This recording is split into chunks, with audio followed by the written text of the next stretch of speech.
Assalamualaikum warahmatullahi wabarakatuh. Perkenalkan, saya Windy Dwi Astuti dari Prodi PGC semester 3A. Di sini saya akan memenuhi salah satu tugas dari mata kuliah Administrasi Pendidikan yang diampu oleh Ibu Esmi Salsa Sopiawati MPDI.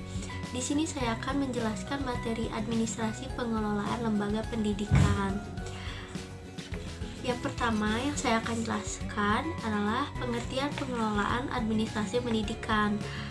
Pengelolaan adalah sebuah proses yang dilakukan dalam rangka mencapai tujuan tertentu, di mana hasilnya dievaluasi untuk menghasilkan suatu yang lebih maksimal lagi.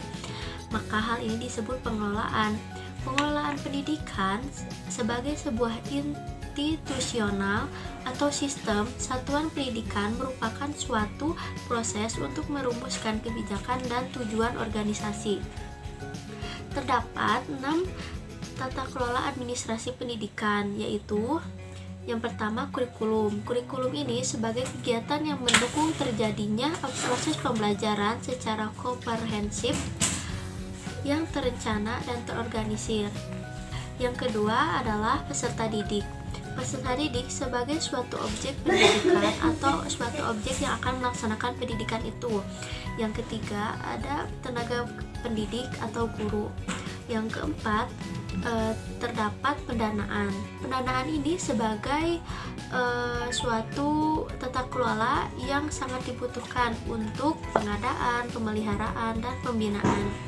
Lalu ada tata kelola yang kelima, sarana prasarana.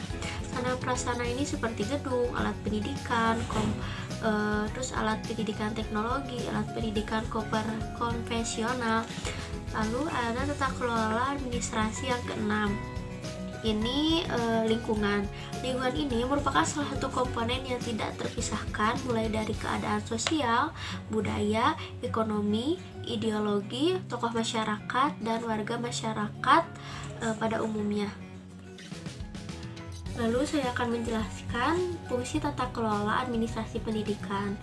Adapun fungsi tata kelola administrasi pendidikan terdiri dari satu, perencanaan. Perencanaan ini sebagai suatu proses awal dari suatu usaha sehingga pelaksanaannya bisa teratur. Yang kedua, fungsi pengorganisasian. Pengorganisasian ini sebagai suatu organisasi yang saling bekerja sama untuk mencapai tujuan yang diinginkan. Lembaga pendidikan merupakan sebuah organisasi yang di dalamnya terdiri dari para personil yang menjadi bagian penting dalam tata kelola administrasi pendidikan. Lalu ada fungsi yang ketiga sebagai pengkoordinasian. Pengkoordinasian ini diartikan sebagai usaha untuk menyatu padukan kegiatan dari berbagai individu agar kegiatan berjalan selaras dengan anggota dalam usaha mencapai tujuan. Lalu ada fungsi yang keempat, yaitu komunikasi.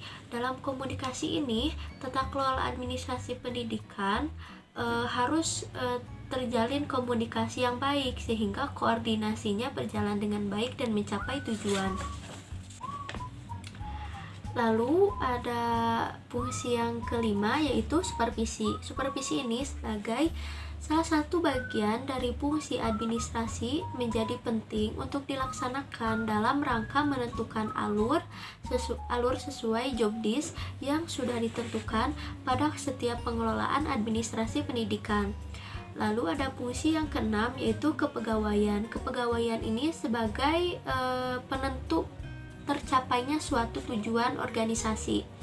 Lalu ada fungsi yang ketujuh, yaitu pendanaan. Pendanaan ini sebagai hal yang penting karena untuk memenuhi kebutuhan organisasi. Lalu ada fungsi yang ke-8, yaitu penilaian. Penilaian atau evaluasi sebagai rangka menggali informasi keterlaksanaan program yang telah disepakati. Untuk mencapai tujuan pendidikan dengan dilaksanakan evaluasi, maka dapat diketahui adanya kendala yang menghambat organisasi. Tanggapan saya terhadap administrasi pengelolaan pendidikan ini, bahwasanya pengelolaan pendidikan itu pada lembaga pendidikan sangatlah penting untuk dilaksanakan, karena dengan pengelolaan yang baik dalam proses pembelajaran, maka lembaga pendidikan akan meningkatkan mutu pendidikannya lebih baik lagi. Sekian dari saya. Terima kasih. Maaf bila ada salah-salah. Wassalamualaikum warahmatullahi wabarakatuh.